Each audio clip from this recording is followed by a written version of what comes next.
ದ್ರೌಪದಿ ಮುರ್ಮು ಅವರ ಬಗ್ಗೆ ಮುಖ್ಯಮಂತ್ರಿ ಸಿದ್ದರಾಮಯ್ಯನವರು ಆಡಿದಂತಹ ಈ ವಿಚಾರಕ್ಕೆ ಸಂಬಂಧಪಟ್ಟ ಹಾಗೆ ಅವರು ಏನೇ ವಿಷಾದ ವ್ಯಕ್ತಪಡಿಸಿದ್ರು ಕೂಡ ಬಾಯ್ತಪ್ಪಿನಿಂದ ಬಂದಂತಹ ಮಾತಾ ಇದು ಅಂತ ಬಿಜೆಪಿ ನಾಯಕರು ಪ್ರಶ್ನೆಯನ್ನ ಮಾಡ್ತಾ ಇದ್ದಾರೆ.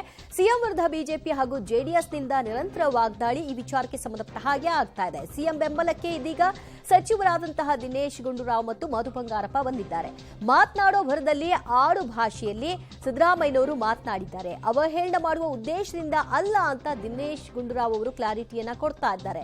ಸಿಎಂ ಸಿದ್ದರಾಮಯ್ಯನವರ ಹೇಳಿಕೆ ಬಗ್ಗೆ ನಾನ್ ಕ್ಷಮೆ ಕೇಳ್ತೀನಿ ಅಂತ ಮಧು ಬಂಗಾರಪ್ಪ ಅವರು ಹೇಳ್ತಾ ಇದ್ದಾರೆ.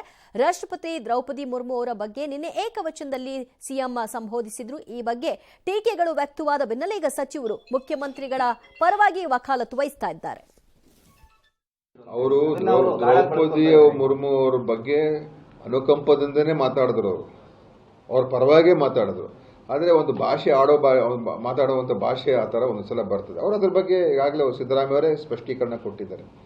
ನಾವು ಆ ಥರ ಏನು ಅವ್ರು ದ್ರೌಪದಿ ಮುರ್ಮುಗೆ ಎಲ್ಲ ಗೌರವ ಸಿಗಬೇಕು ಅಂತ ಉದ್ದೇಶದಿಂದ ಸಿದ್ದರಾಮಯ್ಯ ಮಾತಾಡಿರೋದು. ಆದರೆ ಅವ್ರು ಮಾತಾಡೋ ಶೈಲಿ ಆ ಥರ ಬಂದು ಅದು ಅವರು ಅದಕ್ಕೂ ಕೂಡ ಸ್ಪಷ್ಟೀಕರಣ ಕೊಟ್ಟಿದ್ದಾರೆ. ಅದು ಆ ಥರ ಯಾವುದೇ ರೀತಿ ಅಗೌರವ ಸೂಚಿಸಬಾರ್ದು ಅಂತಲೇ ಅವರು ಆ ಉದ್ದೇಶ ನನಗಿರಲಿಲ್ಲ ಅಂತಲೇ ಹೇಳಿದ್ದಾರೆ. ಸ್ವಾಭಾವಿಕವಾಗಿ ಈಗ ನಿಮಗೆ ಇನ್ನೊಂದು ಹೇಳ್ತೀನಿ, ಯಾರೋ ಒಬ್ರು ನಾನು ಪುಕ್ಷಟೆ ಅಂಥೇಳಿ ಯೂಸ್ ಮಾಡೋದಕ್ಕೆ ಪುಕ್ಷಟೆ ಅಂತ ಹೇಳ್ತಾರೆ ಅಂತ, ಹಳ್ಳಿ ಭಾಷೆ ಅದು.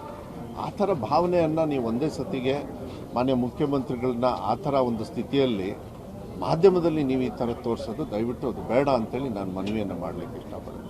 ರಾಷ್ಟ್ರಪತಿಗಳವರು ಅದಾದಮೇಲೆ ಕಂಪ್ಲೀಟ್ ಮಾಡಿ ಸೆಂಟೆನ್ಸ್ನ ಏನಂದ್ರು ಅವರು ರಾಷ್ಟ್ರಪತಿಗಳನ್ನ ಕರೀಲಿಲ್ಲ, ಹಂಗೆ ಅವಳು ಅಂದ ತಕ್ಷಣ ನೀವು